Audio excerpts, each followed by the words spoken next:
Welcome, everybody. Seth Apter here for a Monday demo. Monday's not my usual day to go online live, but I'm happy to be here and be bringing you some creative fun and community to start your week. So, welcome, welcome, welcome. If you are here live, what am I going to say? I'm going to say, please feel free to leave a comment. Let me know you're here and let us know maybe where you're from or anything else that might be going on. We are going to do what we always do, which is welcome everybody in. And then we are going to wait just a moment or two or three before we move on to the content that y'all came for. I want to thank Janine. She is back and she is here and she is going to make life better for all of us by leaving a lot information in the comments, by leaving links, by summarizing everything that I say, and by helping you fix any problems you might have with your computer. Well, maybe not any, but if there's a sound issue, go to Janine. I want to welcome those of you who have left a comment, and I'm going to say hi to those of you who have while we are waiting for a few more people to come in before we begin. Hey, Shirley, Celista, Carolyn, Paul, Judah, Meg, Joy, Rennie, Tracy, Janet, Monique, Rhonda, Karen, Paige. So good to see you all. If you're here just joining, let me know. Leave a comment. I love the fact that we have people from Idaho, Spain, North Wales, by way of Birmingham, Michigan, London, Georgia, the Netherlands. We are truly international, my friends. New Jersey, Canada, Missouri, Virginia. Marcia, also from Georgia. Joy wants to know, and this is the question of the hour, do I remember Mama Leone's from years ago in NYC? I absolutely do, but have completely forgotten about that restaurant and haven't probably given it a thought in, I don't know, 20 years or something. So thanks for the memories. Hey, Karen, Anne from North Texas, Sheila from Mississippi, Linda from Michigan, and of course, Janine from everywhere. Handy's from Fayetteville. Carolyn is in Mexico. This is so good. Thank you all for joining me from wherever you are and coming together in one place together as a community. Hey, Lou. Great to see you too from Manchester. And Linda from Lower NYS. That's New York State. Fifi, welcome, welcome. We got a good crew here. I am probably going to say this 2 or 3 times, but I will say it the first time now. Today is a demo. But before we do the demo, we are going to go through some information about what is upcoming, a little update, a little schedule, talking about some events. I have a lot happening and I want to share it all with you. And I think this is a good forum just to go through pretty quickly all the different things that are coming up in the next month and beyond. So we're going to start with that. But again, we're going to wait a few more minutes because the numbers keep going up. And I want to make sure that before we get to the heart of the matter, we have the crew that is planning on attending. Hey, Karen, Sherry, Grace from Maryland. And thank you for all the great comments. Janine wants me always to say, and I guess Seth should say it too, if you don't already follow me on YouTube, go ahead and click, and then you'll get updates and information. And if you are not already a member of the Seth Apter Creative Community on Facebook, feel free to head over there. It is free. It is being revised. There's going to be a lot of great things happening in terms of more, we'll just say, interaction. So if you're interested in doing that, it is free. Go for it. And yes, the demo today is going to be extra fun. Why is it extra fun? I'll let you be the judge of that when you see it. Karen from Germany, great to see you. We got another country in the house. And I am hoping everybody here is doing well. I have been very busy. New York has been not the most hospitable place in terms of the weather lately. It has been very, very, very hot. Sadly, there are wildfires in Canada, which, because of wind, are coming down this way, not in terms of the fire, but in terms of the smoke in the atmosphere. And it's been very, very humid. I mean, it's July, August in New York City. This is what I get. I should know. I've been here more than 40 years, you know, and New Yorkers always complain about that. But this week is feeling a little bit better, a little bit cooler. So that's a good thing. The benefit of all the humidity, the heat, and those thunderstorms is that it's an easy excuse to stay inside and work on stuff. So that's what I've been doing. Colleen here is from New Jersey. And Paul wants to know if I'm wearing my new apron. I am not. I mean, I'm wearing my version of an apron. So, you know, when I'm wearing this shirt for a demo, it might get messy, but maybe next time, Paul. Thank you. Linda, that is correct. I'll be in Brookfield. I am going to be talking about that, and I'm so happy to hear you're going to be there. All right, so let's do the 1 minute countdown, and then we're going to start with announcements, and then we are going to move into the demo. All along the way, please feel free to ask questions, leave comments. I will tell you that I am going to see if I can break this live video down into 2 recordings. So I'm going to go into haven't seen you a minute ago mode when I introduce each of those, so that I can take away the extra and the excess and just go right to the core of the first demo, which the first video, which will be the announcements, and the second video, which will be the demo.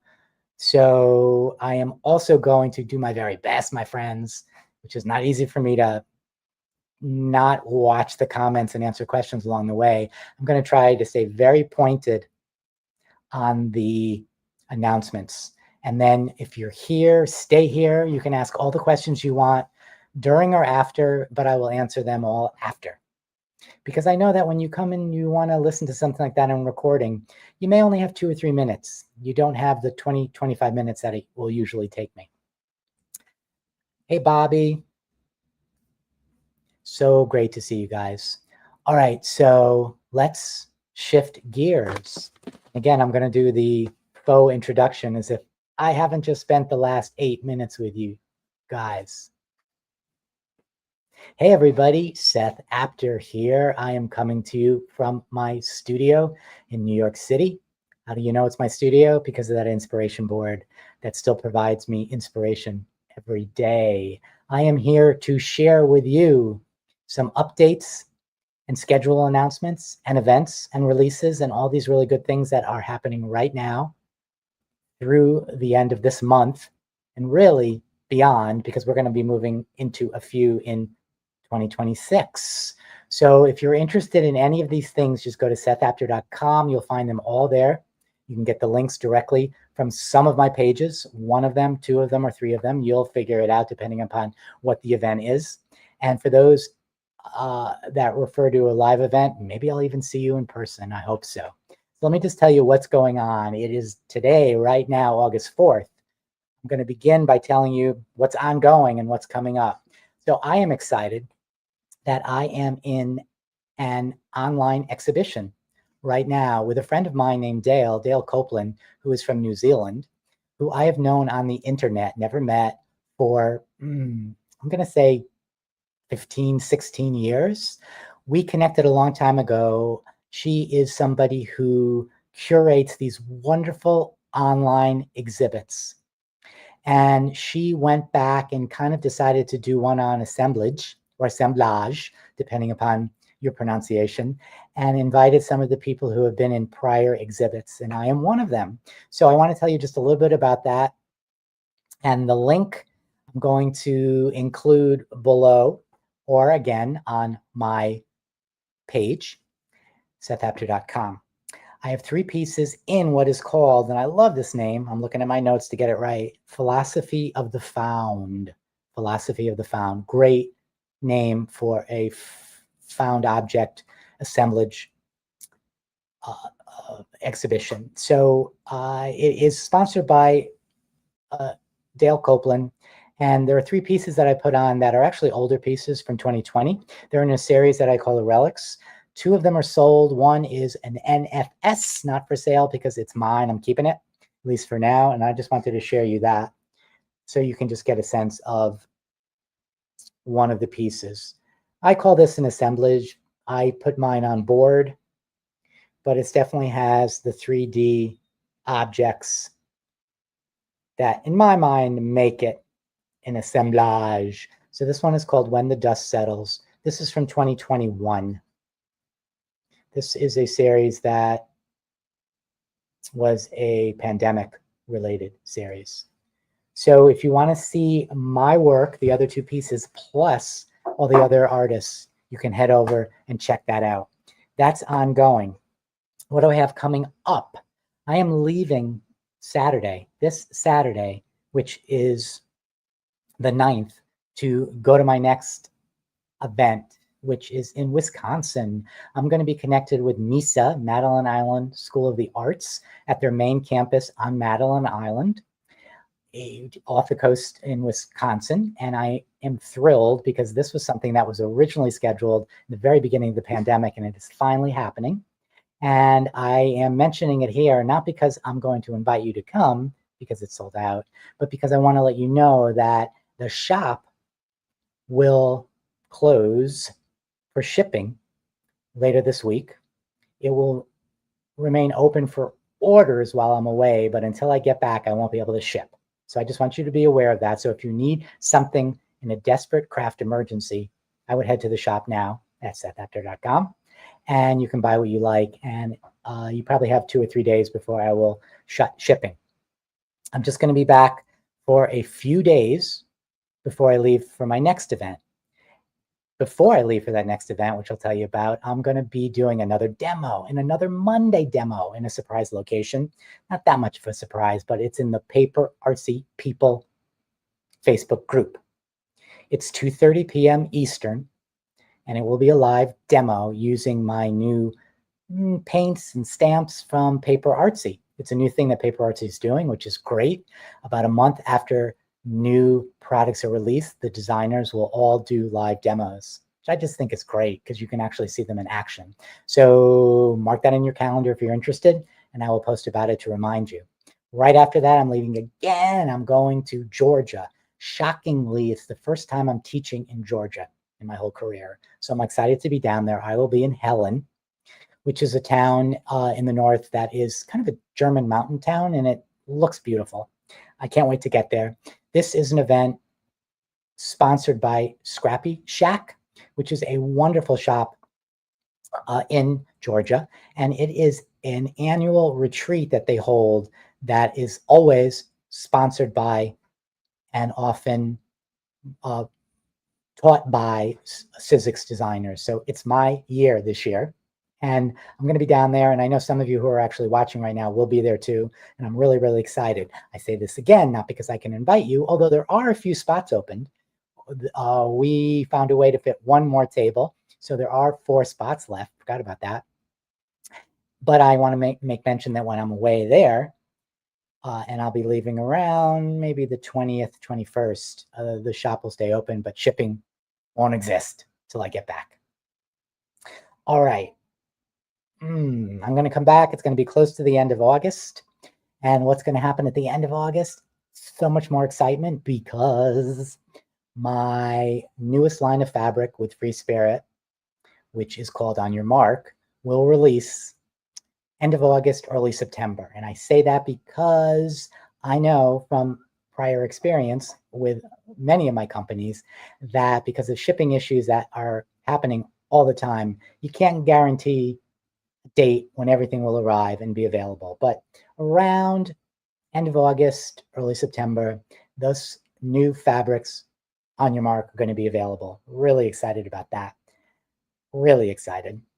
And I can't wait for you guys to have an opportunity to get them and show me what you do and the magic that you make. For that event, that release, I'm going to be at 2 shops in the East. So I want to make mention of those because registration is open at both. I'm going to be both doing kind of a trunk show, artist talk, meet and greet, and class or classes at both locations. First up is Artistic Artifacts, and I am going to be there Friday through Sunday, September 19th, 20th, and 21. The 19th, I'm going to be doing a little trunk show, artist talk, sharing and showing about the inspiration behind my fabric. And I'm really excited because we have 2 special guests, the 2 people that I collaborate with who help me with my collections at Free Spirit. Jenna and Debbie will be there as well, sharing their behind secrets. Then just a little bit later that month, on September 27th, I will be in Brookfield, Connecticut at Cotton Candy Fabrics. First time I'll have been there. I'm going to be doing in the morning a trunk show and in the afternoon a class. Really, really excited. So excited. There are spaces in all those events that I just mentioned. Registration is open. I am going to do some show and tell because that's so much more exciting than tell, so that I can share with you a couple things. I want to share with you one of the 2 classes that I'll be teaching at Artistic Artifacts. I have been wanting to create a mixed media, sort of modern version of an old school fabric sampler for the longest time. And I finally started to do it and I realized, oh, this has got to be a class. So this is going to debut at Artistic Artifacts along with another class called Collage Stories, which is a collage class with paper and fabric. But I just want to share with you just a couple pages from the book. It's a little mixed media, a lot of fabric, collage. Let's see if we can get that glare away. And here's another spread. This includes fabric samples from all 3 of my released collections from Free Spirit, including these 2, which are going to be part of the new collection On Your Mark. And there's going to be so many more pages. So if you're interested in that, hopefully I'll be teaching that at many places to come, but Artistic Artifacts, the weekend of the 19th, 20th, and 21st will be the first time I share and show that. All right, back to front camera. Just a couple more things. I'm so excited about all of them. This month and next month and last month, every month, it's just so chock-filled for me, and I couldn't be more pleased. But highlight, maybe top 3 of the year, I am going to be returning to Art on Paper in New York City the first week of September. It's September 4th, 5th, 6th, and 7th. This is a big, mega, very prestigious show that formerly was only open to galleries. But in the last 2 years, Center for Book Arts in New York City has become a segment of the show, and they put out a call for a juried selection of book artists and book centers to show. And I got in last year and had the best time, such a great experience. And I got in again this year. So I am beyond thrilled. And I am feverishly, in fact, as we speak, you don't see my hands because I'm actually collaging as we talk. I am feverishly making books for this event. And in fact, this event will provide me with some complimentary tickets. I don't have them yet. I don't have the information, how many, but if you're at all interested in going and want to get in free, just message me or email me and I'll put you on a list and I'll get back to you. Thrilled to be there. Thrilled. All right. 2 more announcements, and then we are caught up, maybe for a little while. I want you all to save the date. What date? The date of the weekend of October 18th and October 19th. Not going to say anything about this except to say that there is going to be a 2 full day online event called Creative Crop. It's the Seth Apter Creative Crop. I'm not going to say anything more. Information will come out, but if you're interested in that, mark that down now so you don't go ahead and, like, I don't know, book a wedding or, you know, have something that you have to go to even though you want to go to the Creative Crop. Last but not least, a new class announcement for 2026 at a new location. I am going to be at Cottonwood in the Park. Let me repeat that. Cottonwood in the Park. I may be pronouncing this wrong, but it is in Maryland. I'm not pronouncing that wrong, but it's in Severna Park, Maryland. It is a wonderful, relatively new shop that is both mixed media, fabric, as well as one-off amazing antiques and found objects. So it's my kind of place, in other words, and I'm going to be there on the 6th of March, 2026 for a meet and greet trunk show for fabric. And I'm going to be there on the 7th of March doing a class, journalography. Let's go to the videotape and give you a sample. This is a completed double spread or single spread double page in my journal. That is the class journalography. And we'll be doing something like that. And I also wanted to share and show with you a sample in progress. So this is how it begins. And we'll be going from scratch, you know, blank pages, to this. I probably won't be able to, oh, I found it already, to that. So if you're interested in that, please, please, please join me. The link is going to be down below. And also, you can see me on it now, right? The link is going to be down below, but you can also find it at sethapter.com. Hope you'll join me. I want to thank you a million times over for just taking the time to listen and to hear what I have going on and to be a part of it with me, because in truth, none of this could happen without you. So I thank you so much for listening. Appreciate it. And I'll talk to you all soon. Okay, don't go anywhere, people. For those of you who weren't here in the beginning, that was my intro, outro, so that I could cut that down and just put that on.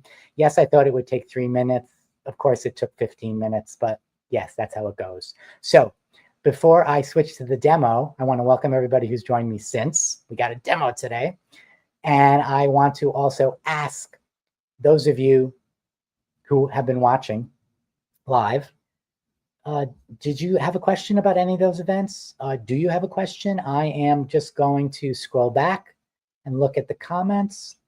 And Janine let me know it's pronounced Severna Park. People have marked down the dates. Thank you for the congrats and the excitement. So appreciate that. You guys are so cool. I am not seeing any questions. I am just seeing exclamations and statements. I love that. I think we're all good, but I'm gonna just stumble through these comments. And as everybody seems to say, the fun part starts now. Okay, my friends. Welcome, welcome, welcome. We are here for a demo. What are we demoing today? Well, I am excited that I'm going to be participating in a book arts exhibition in New York City soon. And part of what I'm doing is making those books. And because I'm making those books, I thought, let me just continue that as part of the process. So rather than this being a demo that I developed specifically for this, it's real life in the sense that this is what I am doing. So first, I just want to share with you the book in progress and kind of flip you through the pages and show you where they are now. And then we're just going to continue. I have some ideas where I'm going to go, but no more than I usually do. So this paper, which people always ask about, I believe it's a banana fiber paper. I Not sure where I got it. It comes in several different shades and even some different colors. And I think it is a beautiful addition because, first of all, it's just so friggin' textural, but it's got the gaps so that you can see the layers below and underneath. And when you turn it, it's like a little sneak peek. And it looks just like a building in New York City, you know, with the windows across from me. So maybe this was gotten at Dick Blick a long time ago. Just not sure.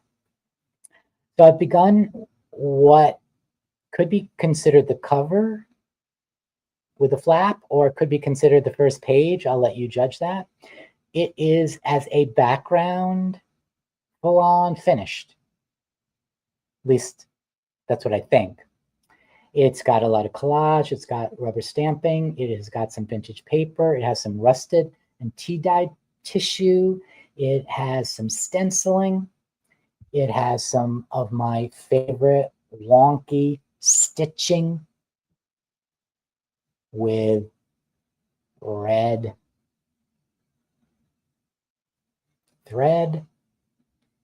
And you know what? I don't know what I'm going to do with it, but theoretically, I'm just going to get something that it's not going to be used. I'm going to find the perfect element, not a piece of black cardstock, and stick it there. So we will see how that goes over time, but that's probably not happening today. The rest of the book is mostly the backgrounds. And the backgrounds were all made on gel plate. They're with different weights and types of watercolor paper. There might even be some heavyweight cardstock. I'm not quite sure because this was started and pulled from lots of different elements over time. I'm going to talk about this a little bit in a moment. Just want to keep showing you the backgrounds. There's stenciling and stamps, the dye sprays, and my Paper Artsy Fresco Finish paints. Probably some ink from ink pads. That's the centerfold. More pages, some somewhat differently sized. And then the back cover. I purposely cut this and wanted to have only a portion of this over the back, not only because I loved the detail there, but also because very often when you have a traditional book, you do have some often leather that goes over the spine that just goes a certain amount toward the front and back cover. And I always like, even in my wonky books, to have a nod to traditional book binding. This is a work in progress, and that's what we're going to work on today. But I have this piece here, and I decided I'm just going to leave it and attach it with you guys. So what I'm going to do is get some scratch paper, which is sort of going to be my paper to glue on. And I just want to glue this on. I mean, you certainly don't need a demo for that, but I thought it would be more interesting just to start that way. This is a collage element that I've made specifically for this. And I have decided I'm in the mode of minimal maximalism or maximum minimalism. I'm not sure, you know how sometimes people describe themselves as introverted extroverts or extroverted introverts. So it's this notion that even though there is a ton going on there, right? In my book, no pun intended, that's minimal. I mean, you know that. I am about more is more and fitting in every bit I can in the smallest space. But I am truly loving this concept of minimal maximalism or maximal minimalism. I may need to take a vote and so I can label it. And so, you know, I was playing around with collage and I was adding and layering and throwing in textural elements and thinking what I might want to do. And I'm like, no, this is just perfect for me as it is. I'll tell you a couple reasons why I think it's perfect. First of all, I think that those elements at the top, this was not done on purpose. You know, they're almost they're not meant to be little squares, but they almost feel like squares in a horizontal row. I guess most rows are horizontal. And I felt like, wow, they almost echo that. And then if I place it so some of these lines actually meet up and continue, what it does is it feels a little, not really seamless, but semi-seamless, a New York City building. It also allows that gorgeous little element. And for me, again, it's the smallest details that make the biggest difference to peek right out. So that is telling me I'm on the right track. And I always say that, let the layers guide you. Let the elements tell you what they want. Keep your eyes open. You will know if you're right. You don't need to place this in 5,000 places. As soon as you see something like, oh my God, that line matches up and that fits perfectly in that space, it is telling you that's what it needs. Now, yes, I am using a glue stick. People have feelings about that. I'm not going to spend much time talking about that. If you are going to use a glue stick, you just need to make sure that you use the glue stick on every inch of whatever it is that you're attaching, and that you use a good brand. I'm using Avery, which is really my go-to. And that when you place it,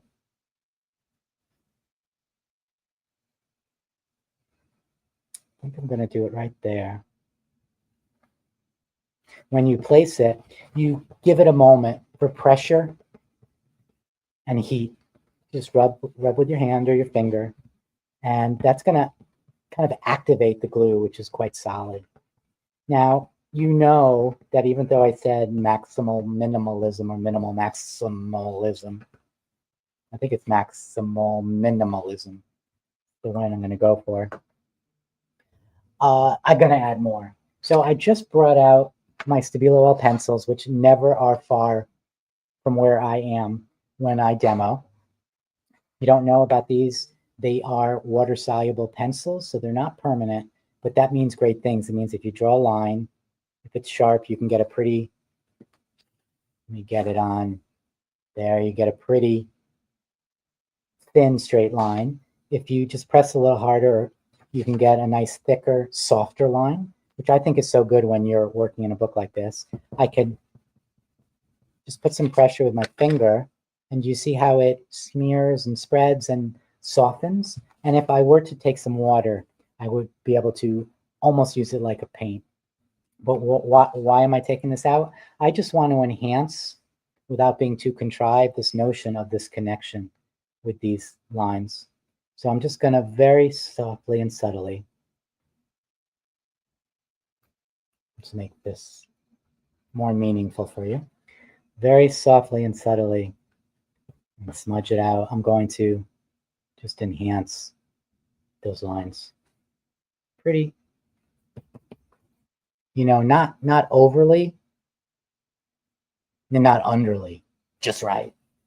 And then I always talk about how important it is to integrate something in the background. Now, everyone's going to know that that's an attachment, and I'm okay with that. It's got some surface to it. It's not very thin, but I see this stuff, which came from the coffee Aladdin ink, and I'm just going to enhance it by just bringing this out, not too much.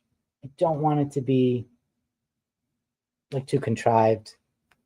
I just want it to be felt like it is a little bit more a part of the page. So I'm going to, in sort of random places, just bring out some of those marks, and I'm going to smudge. I'm using the brown. It doesn't quite match the brown of the dye spray, but I'm okay with that. It doesn't have to look like it's the exact material. And in fact, it could be a completely different color. So very subtly, and you know what? I could change my mind, but I am pretty sure that I am considering this page done. All right, I am now going to another page. What page, I don't know, but we are going to begin. And what are we using today? We are going to use some rubber stamps. I'm using some minis from my Paper Artsy collection. You can kind of get a sense of the style I'm going for by seeing the designs. They're textural, they're a little bit background, a little bit geometric. I'm going to be using some stencils from Stencil Girl. Of course, I'm showing you all of these, and I may not have time to get to most of them. But in my head, this is where I'm going.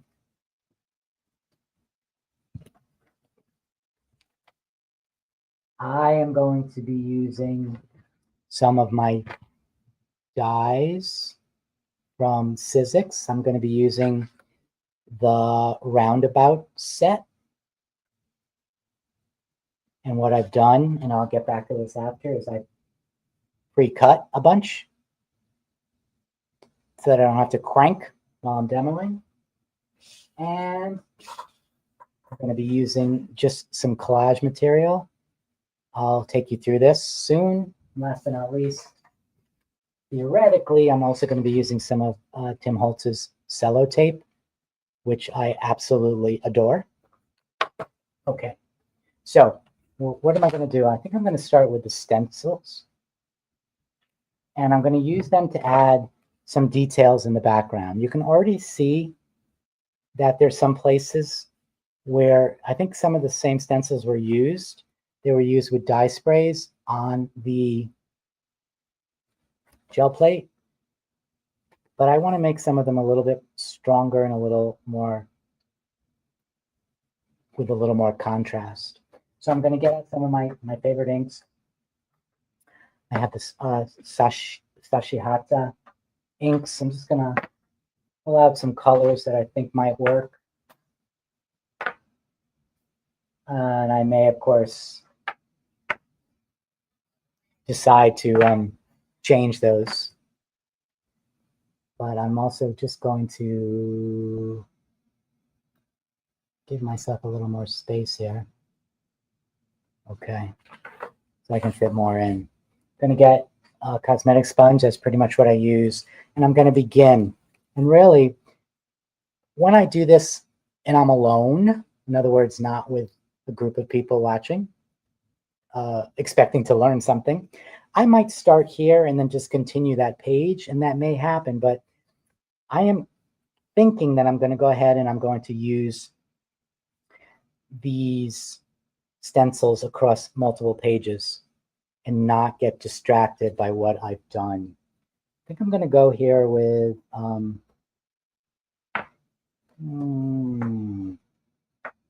let's start with some of this. This is a little bit of a softer brown.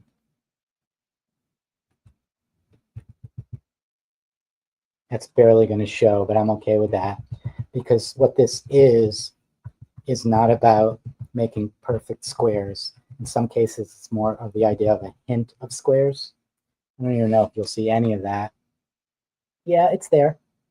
I'm surprised. You could see some of it. And I'm going to do that with a few different colors. And I'm going to gradient the colors. Oh, new ink pad. So I need to take off the tape. I'm going to start light and move darker and layer it up. And I'm trying to get an irregular. Okay, note to self, always check this, because this does not make for fun for you all watching. Okay, now I'm going to see if I can replace this, perhaps. But if not, that's okay. This is going to be a little darker. And you can see I'm kind of moving it around. I don't mean it to be anywhere in particular, and I'm going a little heavier in some spots and a little lighter in others. Do you see how that's developing? Okay. Let's go in with a touch of this beautiful green blue, which is just going to add a little bit of a pop. Oh, yeah. A little bit of a pop. Note that these inks, which are incredible, they're permanent. They're a bit transparent. translucent. So we're going to get some color shifting. So that green blue in this case became a little bit more like kind of a grassy green. And then last but not least, because we really have to have red, I'm a believer in a little touch of red needs to go everywhere. I'm going to just bring in some of that. This may even look a little bit more orange with the coloration. And let's see what we got. We got a reveal. All right, so it's a little stronger than, say, some of the backgrounds on some of these other pages, but I like that. That's what I'm aiming for. I also know that I'm going to be collaging over it, so a lot of that will disappear. I'm going to go ahead and switch gears. It's going to bring out, this was the gridlock stencil. Let's take the vessel stencil. You know, I have a lot of stencils, but my go-tos are always my favorites, whatever they may be. And definitely the ones I'm using today are among my favorites. I'm going to bring in some of that tone that's already there. I'm going to use a different sponge. It's sort of a yellow. It looks a little bit orangey, but it's really a yellow. And again, because these ink pads are a little bit translucent, we are going to get some color shifts. I usually start lighter and then go darker. Let's bring in some of the red. It's more of a winey maroon, but I'm looking to get a little bit of a color mix and to get some orange. Okay, do you see that down there? I don't need more than that. Remember, what's my new motto for the moment? Because it could change in 10 minutes. Maximal minimalism. I see this space right here. It's got almost nothing. It is asking for sure for some color and pop and design. So I'm going to go ahead. I have this out. I'm going to pull out some orange rather than red. It's going to be different depending upon what's underneath it. And then maybe we'll just enhance the center and kind of pull it together a bit by bringing that around. All right, so every layer adds some depth, some dimension, some interest, some detail, some color shift.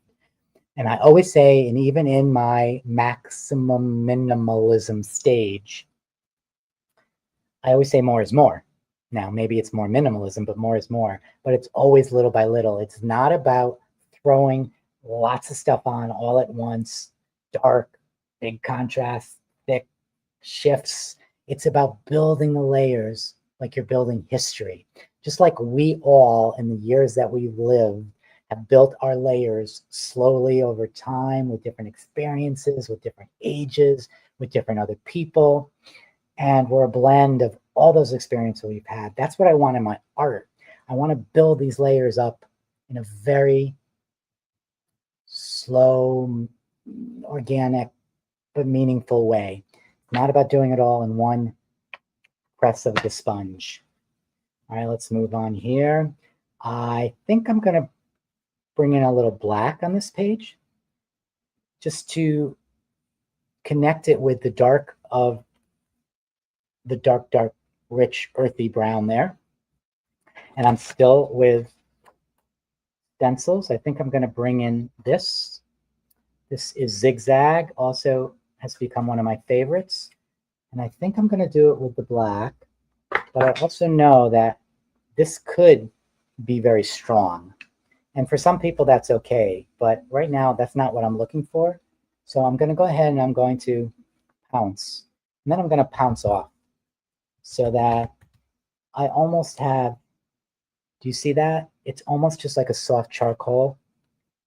So I'm going to remember not to forget, because sometimes in my excitement and my fury, as I do things like that, I just start pouncing back and forth really without thought. And I do want to think about this because I don't want it too much stronger than that. You know, I think I'm going to just leave it at that. Because remember, as I said before, this is going to be collaged and covered, but I really love that. And I love this natural line there, how it kind of splits in two ways. I think what I might do, don't panic, people, is I might take off even more, and I might just bring this over so that I echo that on that page, just so they feel a little connected. And again, I'm not adding more. I'm just going with what I have here, just to get the touch. It's just a whisper of it. So not obvious, but it does connect them. All right, let's shift over here. I like that because it's got such nice contrast with the background. Really love these colors here. I think what I'm going to do is bring a little bit of this tone into this page. I'm going to use this color right here, just kind of like an eggplant. Very dark. It almost reads black there, but it's not. And I think I am going to, yeah, I think I'm going to bring in that. That should look familiar to you. That's zigzag. I'm going to bring it in a very, very, very soft way. I'm a person who generally doesn't mind mixing my colors and ink pads. I know a lot of people don't do that. So if you don't like that, don't use a color that already exists. Just going to do that, and I'm going to bring it down here. Yeah, it's just a hint. Yeah, maybe we'll just add a touch right there as well. So do you see how just that element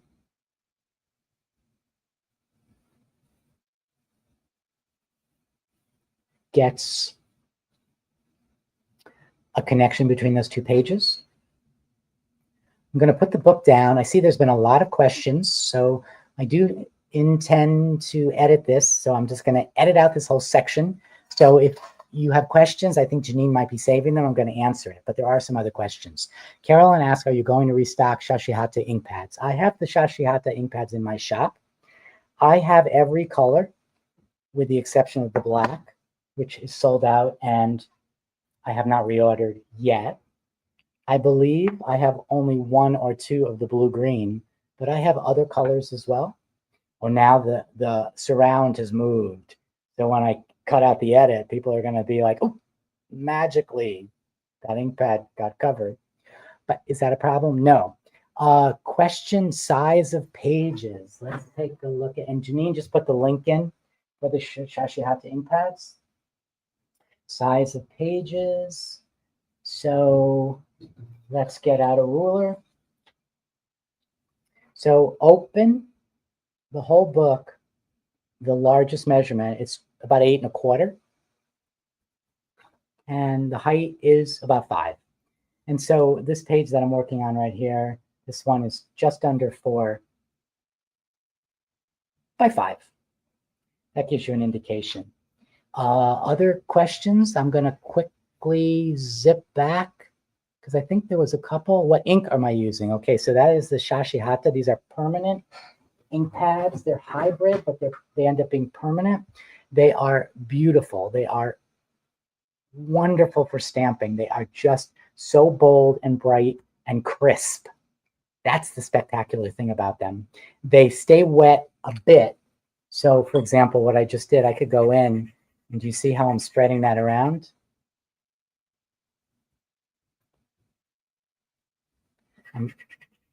And bringing some of the red out, which is really a nice touch. And then pretty soon it will dry and I will be unable to move it at all. It's kind of the best of both worlds in that. I really recommend it. I really recommend it. It's my favorite permanent ink pad right now by far. Let's see, any other questions? Any other questions? Any other questions? Thank you for being patient. And thank you, Janine. I see all these wonderful comments you're writing to summarize what I've done. Louise is asking whether there'll be future Sizzix die releases this year. That will be a yes. Before the end of the calendar year, there is going to be an entire new release from me with Sizzix. More information soon. Thank you for asking. Okay, let's get back to the demo. So one of the things that I loved, as I said, about this element is just very strong in terms of contrast. And I want to add something like that here. So I'm going to use this stencil, which is called Hopscotch. And I love these drippy squares. And what I'm going to do is find the right color. Don't have a deep dark brown, which is the color that I would normally go to. So I think I'm going to use this color, and I'm going to just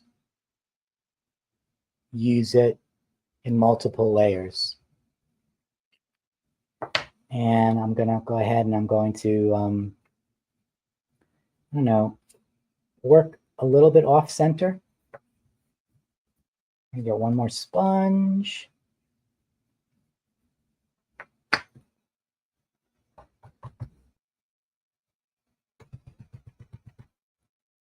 Am I getting that? Again, because like many inks, including the distress line of inks, these are translucent. So you don't get the strong, you might not even be able to see that down here. I can see it. I'll show it to you in a moment. But what I am going to do is I am going to use some black. And I'm going to just make the black kind of a smoky gray. There we go. That's what I'm talking about. You know, and I didn't pounce off. Remember I said in my excitement, I was going to forget to pounce off, and that's exactly what happened. So that's definitely darker than what I was expecting. But am I okay with that? Absolutely. Let's build another one here. Let's maybe use a different one. And we're going to go off the edge. I'm going to place it back because it doesn't really show that much. Okay. And I'm just going to leave it like that.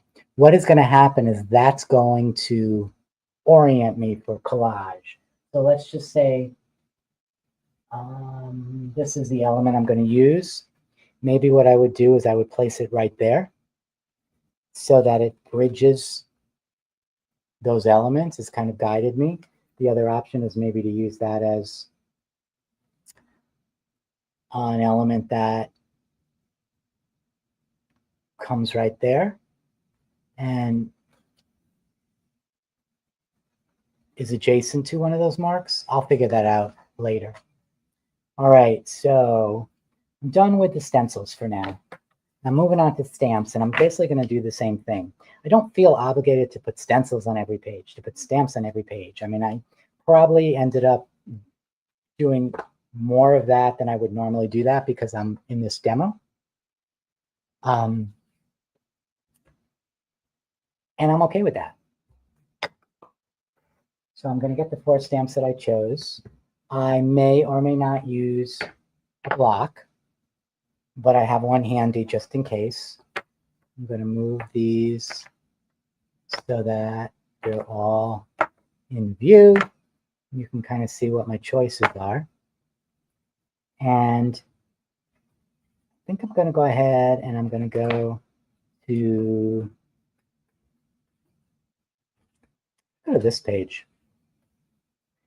I notice, as you might, there's sort of this sort of purple lavender kind of shade off and on. So I think I'm going to go with that using this pad.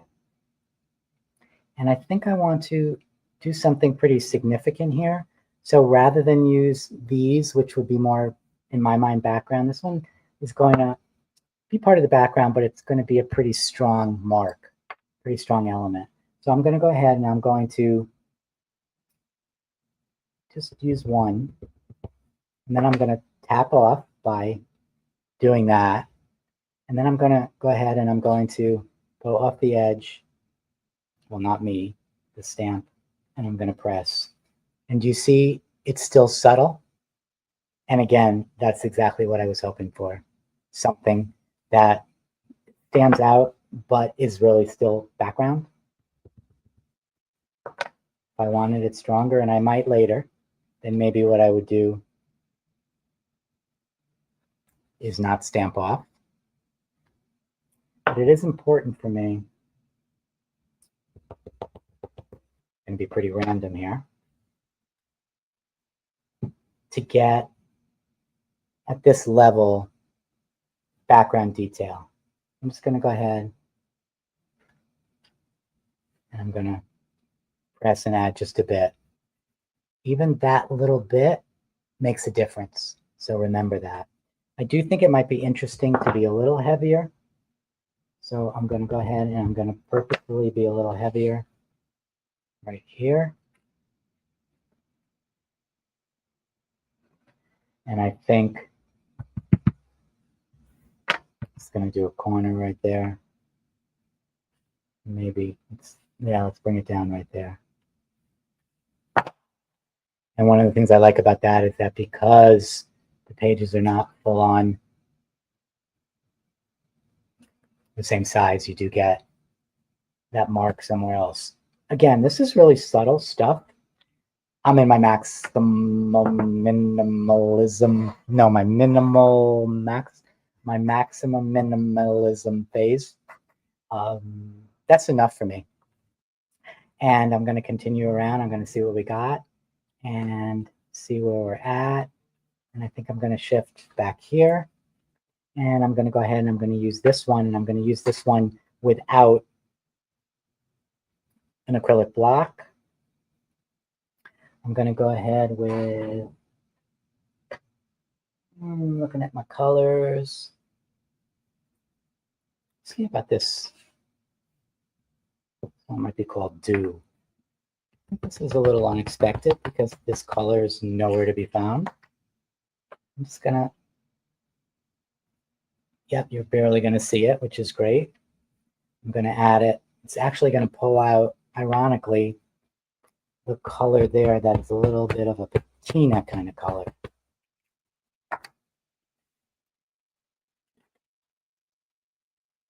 But it has a nice lightness and softness to this. And again, it's subtle, but it's there. And that is always what I'm thinking about right now. I want it to be evident, but not in your face.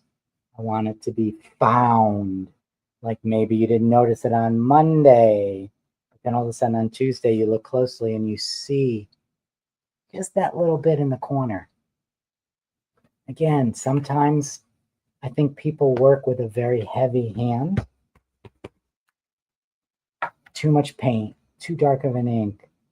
And I just think, again, even when I'm full on more is more, it's just adding these touches and building a creation that just happens very organically and naturally. Let's bring this color into this page as well. I think we have a lot of warm brown vintage tones here, and here no one, including myself, would call this bright, but it has these sort of softer, little bit lighter jewel tones. So let's just bring some of that in here in this subtle way. Oh yeah, okay. You know I like something when I do an oh yeah exclamation. Oh yeah, right? That looks good, that looks good. And I'm so tempted just to go full on with this. But I have to remember that the reason why I like that so much is because it's just part of the blend. You can't tell, did I do that first, second, third, fourth, fifth? Is it before or after the browns? And oh, yep, digging this. Again, very subtle, but it's there. All right, let's see. Do I want a little bit more? Yes, I do. I'm going to use this stamp. I think I'm not going to use this stamp. I'm going to use, oh, by the by, just in case you fall in love, this is my Paper Artsy Mini Stamp 121. This is Paper Artsy Mini Stamp 122. The one we're not using is Paper Artsy Mini Stamp 123, and this is 127, sort of very linear.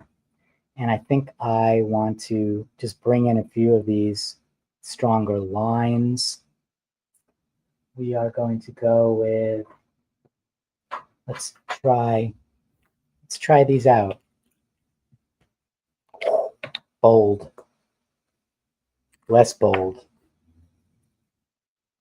sealed. So let's see if I can unseal this one. That's nice too. I think I'm gonna go with that one. And I think I'm going to just make sure I tap off so that it's not too strong. And I think I'm gonna not use the block. And I'm just gonna, oh, yep. It's gonna bring it a few places and try to be organic about it. The whole notion of these layers that I aim for is this idea that this is one of those walls that you discover. You know, yes, it could be outside in France or in Italy or Mexico, but let's just say it's in a home that is from the 1800s, and there's just layer after layer after layer of elements of torn, ripped wallpaper. So the patterns and the colors from all the years have integrated. So you sort of see them all at once. That's definitely my vibe. The historic wallpaper vibe. The torn wallpaper. I don't know. We can call it anything. I think we don't need to name anything more than my maximum minimalism. But I do like the strength of that. It's just a little stronger than a lot of what I've done before. Let's use the other side of the stamp. And let's just bring that in a few places as well. You might notice I very often work off the edge or a corner. I feel like the idea of a little bit of design element at the edge gives a framework to these pages, just like you might frame something that, oh, yep, got to stop.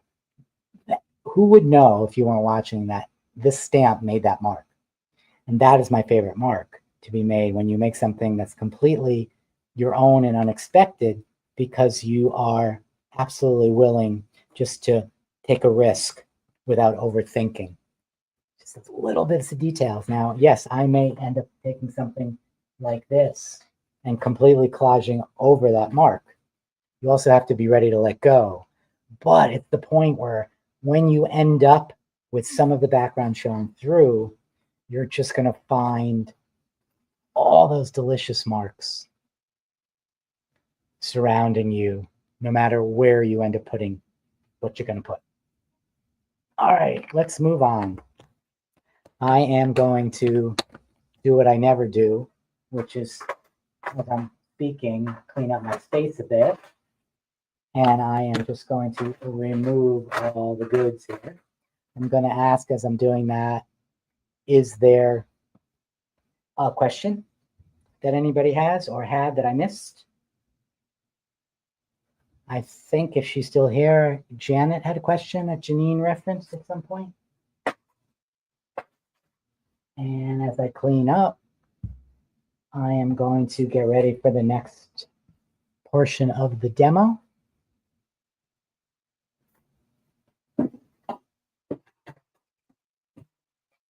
And we're almost ready. I'm kind of stalling more to see if there's a question than anything else. Paul had a question about whether I am going to add tabs. Hey, Paul, good question. Maybe, maybe not. It wasn't my thought that this would be a tabbed book, but as I collage, what usually happens is something goes off the edge. You know, like I could have attached this off the edge. And if I'd done that, that might lead me to this notion that this book is asking for things hanging out in tabs. So I don't know yet. You know as much as I do whether that's going to happen. Janet asked if there's going to be a Sizzix Online class. You know, Janet, I I have been working with Janine very hard behind the scenes trying to figure out our next class. We have amazing ideas, and I just have no time to develop the class and get it up there. So I am doing that creative crop in October. More about that soon. It's kind of a class, but not really a class. It's going to be a lot of things. There's a weekend in October. The date, I think, is the 18th and the 19th. So save that. You might want to join. And I am going to work on something. I really am, at least some demos.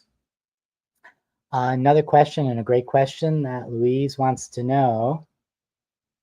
Do you find people understand books as art? How do they display them? What do you find is the best way to sell, show them? Really good question. There are people who do not get books as art at all, but there are also people who don't get art as art. You know, they don't necessarily understand if it's not something that's on something that you frame and put on the wall. There's a lot of misunderstanding about why are you making that? What is it good for? You know, why? What are you going to do with them? I'm sure many of you have heard that from family members, friends, partners, things like that. Someone asked me that question recently, and my answer to that is that, you know, when you dance, maybe it's not the best analogy, but when you dance, like, you're going to stop dancing in 5 minutes and the dance is over and you have nothing to show for that, but you're still going to go out and dance. It's part of what we do is making this stuff. It's not only about what we make, it's about the process of making. So if, you know, somebody can go out to the club and dance, you know, and have that as a great memory, I can make some art, make some books and have that as a great memory, but I will also have the books. So for me, I always say also books are the most intimate form of art, because in order to see the book, the viewer has to become one with the book. The viewer has to touch the book. Even if it's in white gloves and in a gallery, you have to touch it. You have to turn the page. You have to feel it. In order to see it, you become one with it. And I think that that makes books special. How are they displayed? They're displayed every and all ways. I like to display books often like that, splayed open, so that you can see multiple pages at the same time. I also love to display many, many books just stacked one on top of each other. To me, that they're tempting. They want to pull me in to open and see and look and touch and see what that one is. And oh my God, they look so good together, even though they weren't meant to be together.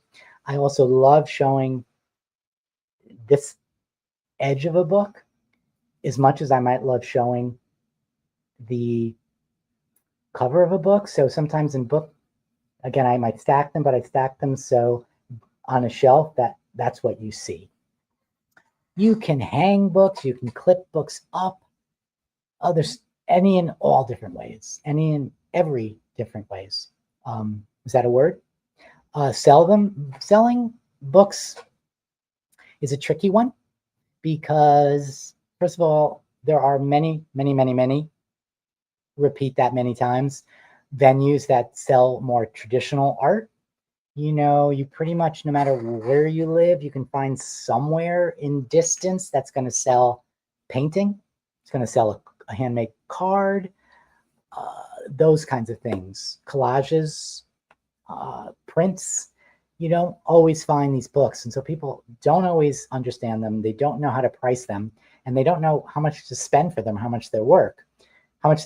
But one of the things that I say, and I'm not here to give you those answers now. Maybe that's a whole nother conversation, and I think I should have that. But I'm here to say that pretty much every single page here, especially because I always work small, could be artwork. And if that were the case, and I were selling these individually, this book would be priced mighty high. So it's a tricky thing, but it's worth exploring. It's worth making. It's worth doing. It's worth using. All of the above. And as Yvonne says, preach. And I think I just did. All right.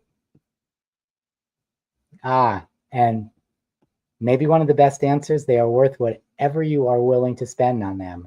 Think about this. You go into a flea market and there is a broken toaster that has the most amazing patina on it because it's been out in the elements for months. To somebody, that might be worth a big fat zero. And even at that price of zero, they would never in a million years take it home. Someone else, $5, $10. I mean, if that patina is incredible, 25, 30, 40, I mean, that could be the beginning of an assemblage that, you're going to end up selling for, I don't know, $40,000, $50,000, right? So yes, whatever you're willing to spend on them. All right, let's go back. Oh, and I love this, best comment ever. Where is that toaster? I think I need it. And let me tell you, if there's a toaster out there with a good patina on it, Janine will be the one to find it. Okay.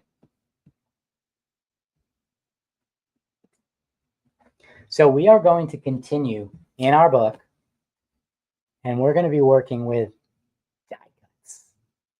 Now, people have feelings about die cuts. Some people use them, some people don't. I certainly do because I have my own line with Sizzix. But to me, when you're working with mixed media, anything and everything goes. So die cuts, for sure. I'm using one of my favorites of my first and so far only release. This one's Roundabout. And I love these because they just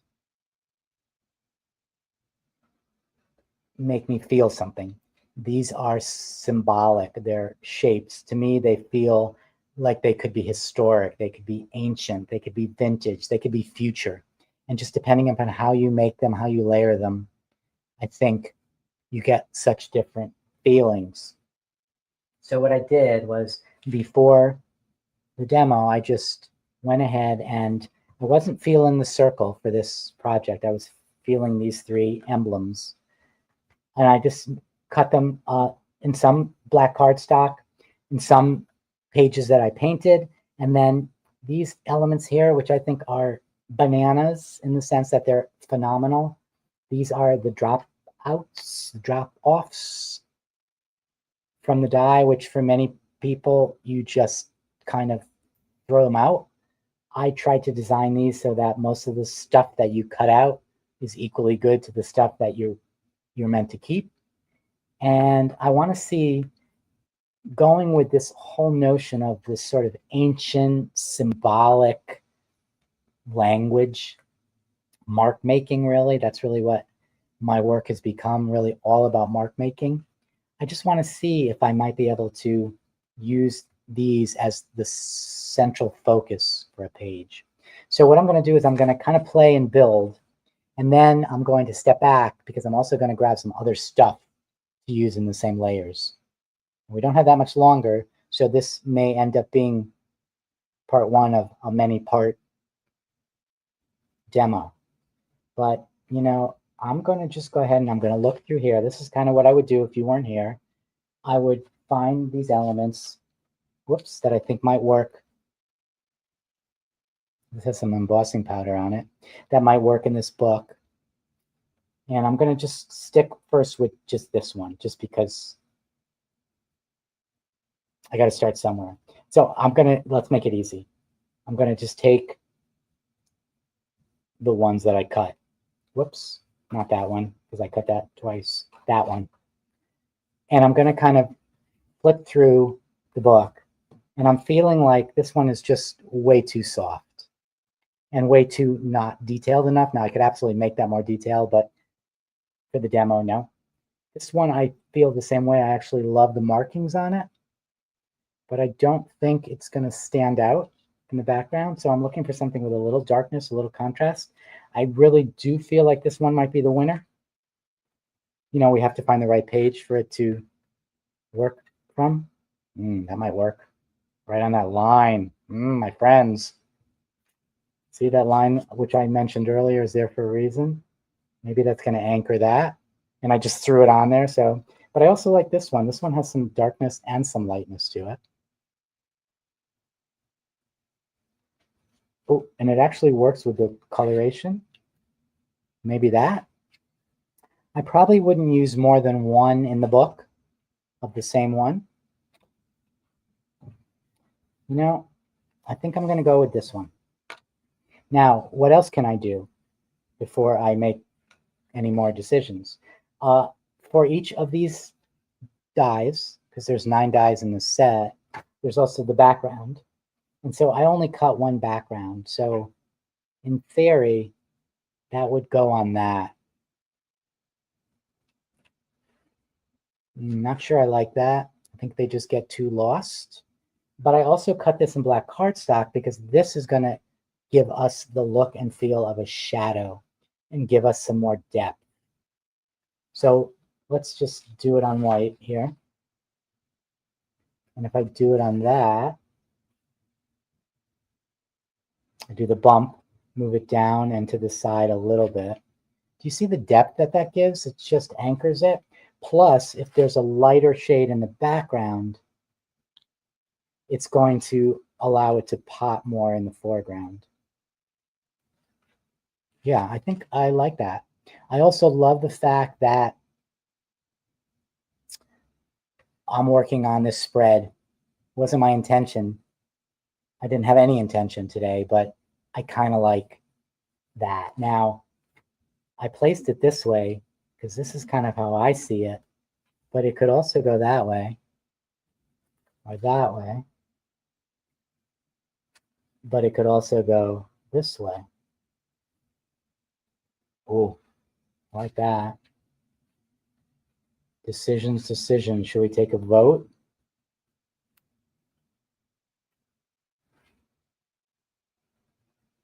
All right, I think I'm going to leave it that way. I'm going to have the stronger element at the top. I don't even know if I'm going to place it there, but I am beginning to build. And then I am not going to use this, even though that would be sort of light, dark light. I'm just going to use that as a shadow. But I want more than that. First of all, one of the things I want is I want to fill in that little gap. So the drop off, I want to engage the drop off. I don't know that anybody's ever said those words before. I want to engage the drop off. I'm also going to make the shadow be in the right place. So I do need something lighter and contrasting. I'm not going to put the one that fell off back in. Don't like that one. But I do think this is where this really, really, really light one might come in. Kind of like that, but I feel like the tone doesn't quite work. I'm just going to do one thing and see if I can make the tone work. I'm going to just, oh, you didn't see that. I just shoved that down and look at that. Okay. New thing discovered. Use these as masks. I've sort of turned this a little bit more green. And then I'm happy with it. But I think before I do anything with it, I'm also going to kind of mark it up a bit.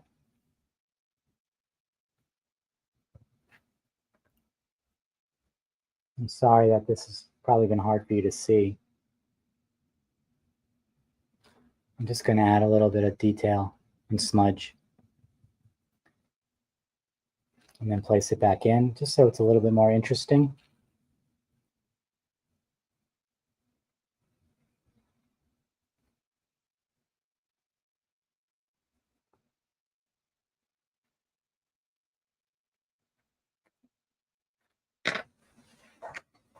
And then let's go with a little bit of red as well. The fact that it's not cooperating is kind of telling me maybe it doesn't want to be there. And in fact, now it's lost. So we're going to take that out and I'm going to work on that later. You can kind of see things don't always work. And I'm okay, but I do love that.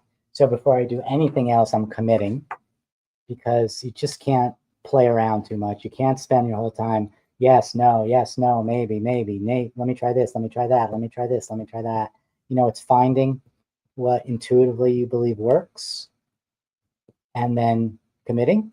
And when you go back and forth and hesitate, that is your first and main clue that the choice you've made is not the choice that you want to keep. Okay, I don't want it to be too shadowy. I want it to be more of, again, a touch of a shadow. I think this is just so cool. I mean, I'm a little biased because I designed it, but I'm hoping you agree. All right, so I'm going to put this aside because now I've been distracted, and so now I know I'm in the zone. I've been distracted by that. So I'm going to go ahead and I'm going to move for 1 second to a different page.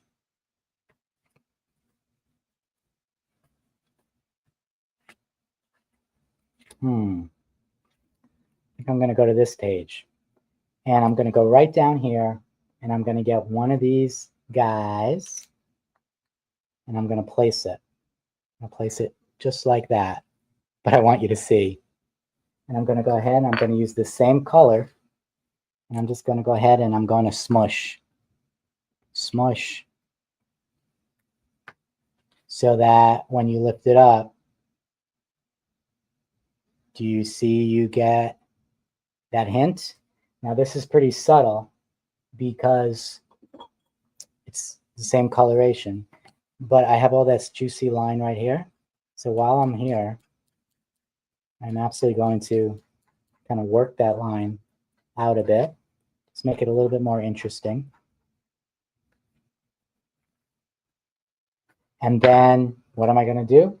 I'm going to get my orange Stabilo All, and I'm going to enhance this softly. And again, this was not my plan to go rogue, but this is how I work. And I think it's probably more important you see the way things develop rather than a step-by-step kind of contrived, pre-planned anything, because that is not how mixed media works. Okay, again, I'm not going crazy here with dark. I'm going light. I'm going over it multiple times till I build up to where I'm happy with it. Just so simple. Just so freaking simple. And then this is going to be still a little bit wet. Yeah, so I'm just going to bleed it out a bit and kind of soften it as well. Little touch, but so happy, happy, happy. All right, so I'm back to this. And the last thing I'm going to do is I'm going to head back to this page, and I'm going to temporarily, I decided it was going to be that way. I'm going to lay it on that line. It's going to kind of be smack in the center. I'm using this element here to guide me to that. I really like that. But before I do anything, I want to consider whether I want to layer it more. So yes, I might lose the line, but I want to see if I add a different element underneath it. You know what? Maybe I could put the red here. And then what'll end up happening is the red, I think that might be it. That red is going to pop through. Maybe that is why I wasn't supposed to use the drop off and I ruined it. And I'm liking that, but I just want to try one more thing. I also have this beauty. So I'm going to just take the red off. I'm going to think about that. I think it's almost, I like it, but I think it's almost just too obvious. So I am just going to go for it, because when you feel it, you don't, like I said, hem and haw. I also love that there's that thread there hanging off. You don't hem and haw, you just go. I even like the way this is folded at the top. All right, so that line still continues. And the beautiful thing about the line still continuing is that you still get that idea of what that line represented. Oh yeah, really happy with this. And I'm going to go ahead and, without wasting any time, I'm just going to glue. Remember, if you weren't listening earlier, glue sticks are glue. You just have to have a good brand. And you just need to make sure you Oh, love this. Love the fact that that thread is even, seen a bit in the center there. You just need to give some pressure, and you need to give some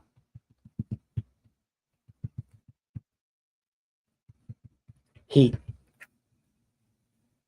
I am absolutely loving that. It's such a good, bright, again, in my book, bright contrast. It's like fire, really.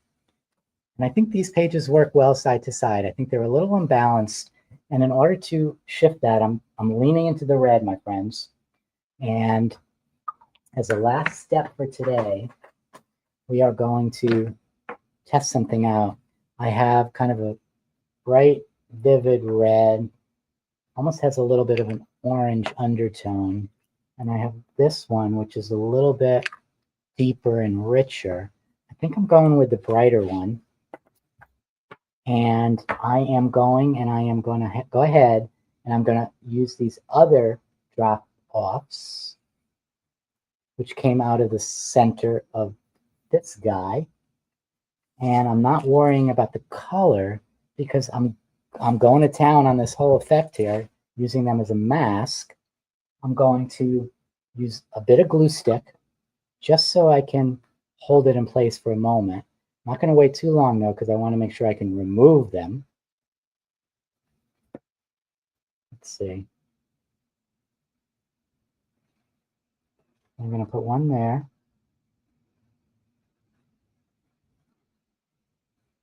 And I'm going to go ahead and do another one. Does anybody and everybody know what I'm doing here? I'm going to do that. Have it a little bit higher. Okay. And then I'm going to go ahead and I'm going to slide my paper underneath. And I'm going to take the brighter red and I'm going to do my square that's masked off right here. Nope. Intuition says 1. So we're going with 1. Change my mind at the last second. I'm going to do that. And then I'm going to pull this off. Ooh, I love. And I think that did a couple things. It brought in that red a touch more. It added another element that really draws the eye. So now we have 3 major elements. It allows me to have a square on this page, which echoes the squares on that page. And as suggested, I am going to not rub, but I'm going to scratch. I want you guys to see what's happening when I scratch. So it's no longer sort of the pristine square that it kind of wasn't anyway.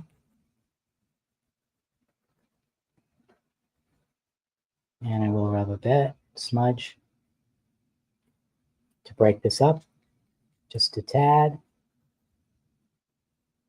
I'm going to scratch through and make it a little more mixed media messy, and then maybe bring a touch of the red inside while I can.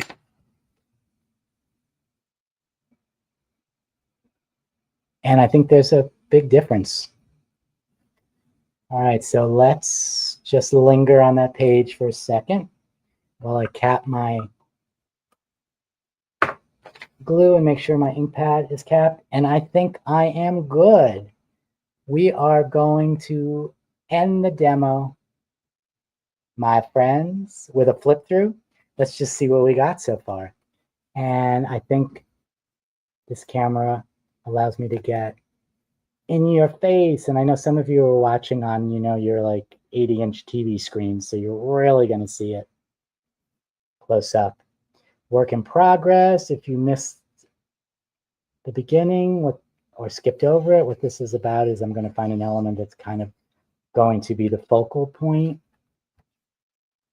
These remain backgrounds. We get to the page we did together. I'm happy with that, with one exception. I need a dot of red. Remember that 3. We got some red there, got some red there. I just think we need the touchiest marks of red right there. Really brings the eye all the way around. And we got this guy, this one, that one, back page. And again, what will be added eventually is a lot more of my wonky stitching. So there you have it. This is a book. I needed to work in it. You guys are my partners in art, and I am so appreciative that you are here to watch. All right, any questions before I sign off? I had meant to go till 4 p.m. Eastern. It is now 4:01. So the fact that I kept within the realm of my plan never happens. Of course, you ask me one question, I might be off and talking for another 4 hours. But again, let me just say that I appreciate you all being here. I thank Janine for spending an hour and a half of her time typing in links, answering questions. Probably if I know her multitasking and I don't know, maybe watching a movie and a YouTube from another person and maybe writing a novel at the same time. Judah says she's been missing my demos. Me too. I have not had the time to be online as much. I am working on that, and I think you'll see me more. And I am going to be working in these books because part of these books are my need to have them for the exhibition I'm doing in New York in a month. And so maybe one day I'm working on a book. I just may spontaneously pop in, pop up, pop out, and just share with you and show you, and you guys can hang and do it. I'll be there anyway.